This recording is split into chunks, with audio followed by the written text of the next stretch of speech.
Secretário-Geral da Federação de Futebol Timor-Leste continua com motivação da equipa Seleção Nacional e Malásia, Mologo participa e jogo qualificação Taça Ásia AFC Tina Rihunro Ronulo Resinhitu, no equipa nacional se joga Sorunini adversário Tajiquistão.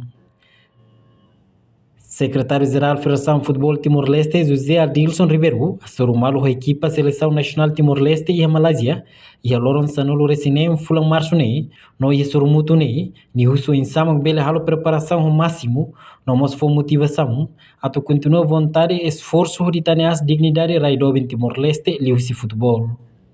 No secretário-geral da Federação de Futebol Timor-Leste representa o presidente da Federação de Futebol Timor-Leste, o jogador Sira ato na fatem cuidado preparar de dia antes de participar do jogo entre Timor e Tajiquistão.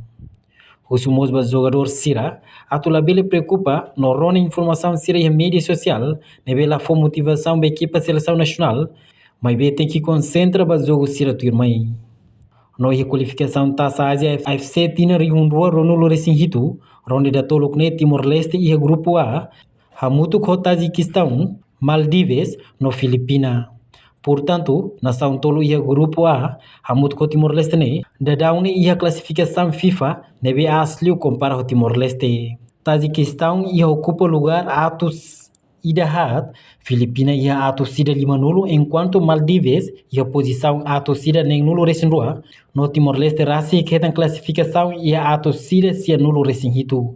No ia jogo da Huluk Taça Ásia FC Tina Rihunrua nulo resinhitu equipa seleção nacional Timor-Leste se assura equipa neve forte liu e grupo A, Tajiquistão. Reportagem no Vai Magno, televisão Timor-Post.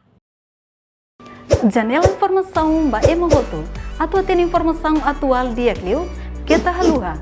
Haneham botão subscribe, like. Halo comentário no faixa tutang ba media social hoto.